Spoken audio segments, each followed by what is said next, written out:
So I didn't plan on making this video this soon. I was kind of savoring the whole series. I was enjoying it a lot. I was enjoying it a lot, and I was just cruising through it every time I read it. So I ended up like kind of taking little breaks, and then I'd read like an entire volume. And then with the passing of Kentaro Miura, which I'm hoping I'm saying that right, I figured I gotta do it. So, course of 2 days, I finished, I think I had like 11 volumes left to go. Finished those in 2 days straight, didn't do much else, and I'm sad. So this is it. Last volume. Probably forever. I'm nervous. Like, you know how if you like don't say goodbye, that it's not even like you're leaving? It's sort of like that. Like, if I don't finish it, it's still happening, you know? And it's normally why I take like forever to finish a book series or a movie series or a TV show, but I'm doing it. Also, I don't recommend getting the digital version unless your phone's also huge. But here we go. It doesn't have, I mean, obviously it wasn't supposed to end, and so it doesn't have this, you know, super satisfying conclusion.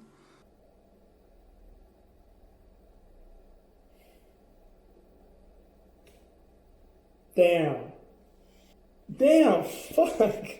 Oh man. I was so sure there'd be a little bit more.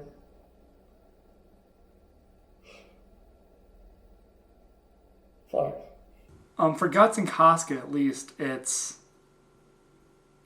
think it's good. I think, and that's kind of, when you have a story with, most people don't like open-ended stories because it's like, tell me what, like, you want to know what happened. That's just not how life really works. And so you just have to accept that that's how it goes. And so if there's more Berserk, I'll definitely be reading it, but I'm okay with it.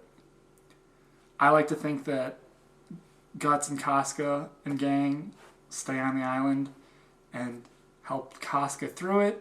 I hope that Fairness becomes a witch.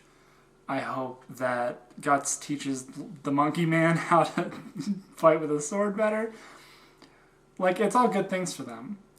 And Griffith has his dream, which, fuck him. I don't... Okay, so, like, a lot of Griffith did nothing wrong, like, meme, jokes, stuff. Like, I saw that as soon as I started, like, going into, like, the Berserk world on the internet, and I'm just like, no, that's wrong. And if Rickard, I think they say Rickard in the show, if he can't forgive Griffith, then you have no leg to stand on. It's if he has to walk away, you're wrong.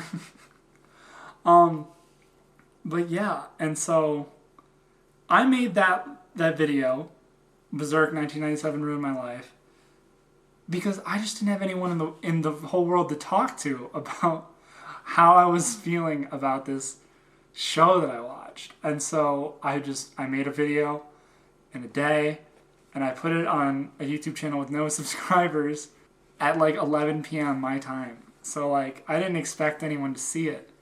And the fact that people did, and I got so many, like, the community thing was really cool, because like, I just had all these people, like, all these comments saying like, welcome to the journey, struggler. And I'm like, hey, that's fucking cool.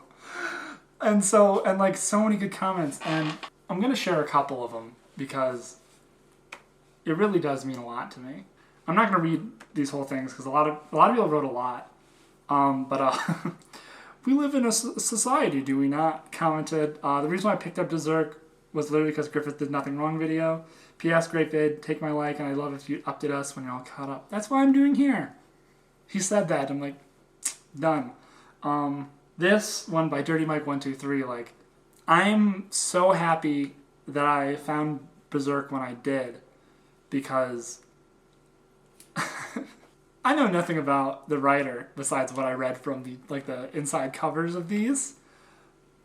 But like, it was nice to be a part of it while it was still happening, kind of, even though it's on hiatus or was on hiatus, and now, of course, with Kintaro Miura, with Miura passing, like it's really over, but I felt like I got to be part of it while it was still going, even though I'm very, very late to the party. And then this one by Ben Storin. This video had me laughing, needed after the last couple of days. I think Berserk has such a profound impact on many of us that it's difficult to put in words. I'm thankful the story at least made it to its current point. Seems almost poetic how many years it took. Now imagine seeing the eclipse was almost the actual ending for multiple years like I did, before realizing it was based like a manga. Such suffering and such joy. I look forward to every new chapter and however long it took after that. Only manga I've ever read. Welcome to the Band of the Hawk. R.I.P. And it's just stuff like that. Like people that had a similar experience to me it's like, it's dumb, but it's like, it feels like, hey, this is like, you're not alone. Sort of that sort of thing. And a bunch of people having really deep experiences like nomology here. Like when I was young, my brother used to tell me about Berserk and how cool it was. And I was like, okay, I never checked it out. Years passed and I watched the 1997 anime last year because I saw it on YouTube and there's nothing to do. I saw the anime and I saw that I was in my life with a college degree I didn't like. I went too deep with my education and that I'm not interested in, and now it's hard for me to make decisions. Should I do what I don't like, or should I restart doing something I like and waste my whole life education? And Guts reminded me of myself, where one doesn't know what to do in his life, since one life was forced by someone else. And after I read the manga and then started to do what I like, and that is drawing, it may be the biggest mistake or the most sensible decision in my life, but that's yet to know. For now, I have never been more free and need to struggle further for my freedom. I wish I could have told my brother how wrong I was not to watch Berserk with him. This comment really struck with me because I dropped out of college. I dropped out 4 years in, and because I just wasn't happy. And so it's nice to see other people like me having their same experience and just doing what they need to do as opposed to what they have to do, if that makes sense. But in the end, I think the ending of the story really feels... So Guts has his choice, right? And that's what the wolf, I think, is what they call his inner struggle or whatever. That's what the wolf represents, is choosing Casca or fighting Griffith. And I like to think, with him going to the island and her getting her memory back, that he chose Casca.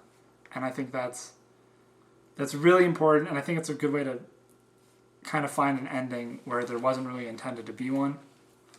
Just some things I really liked about the end of the last couple of volumes is, and I really like Casca's dream. That whole sequence was super cool. And I really like the mini little baby Casca.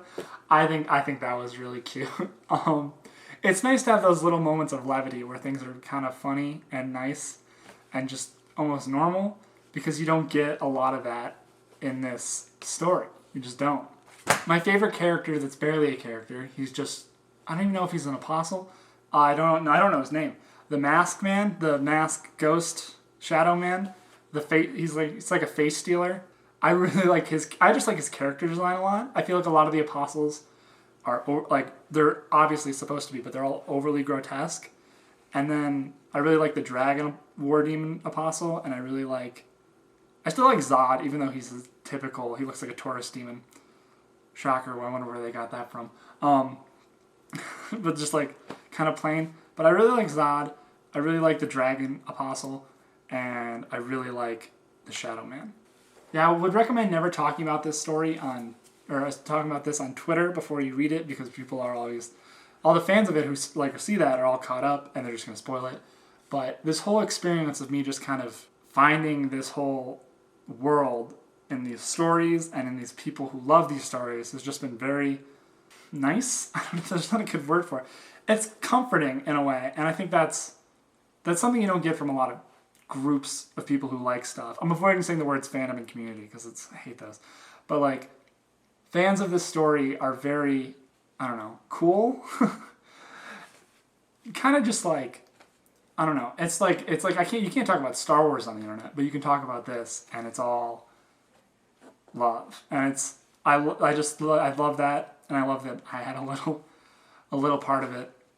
And it took me, I finished the book 2 days ago, or finished the series 2 days ago, and I've just been kind of processing it. I was totally like, kind of just, and a little, not in shock, but just like, okay. And then it kind of all hit me at once how kind of sad I was that it was over.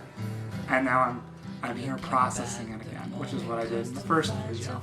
And so it's really been a really good experience. And I'm going to reread this all soon. I'll probably be buying all of these after I spend a couple more $100. If I ever have, when I move, this is gonna suck. But it'll be worth it because this experience has been worth it. I'm super happy that Berserk 1997 ruined my life, and Berserk Manga made me want to cry. Thanks for watching. Thanks for coming on the journey.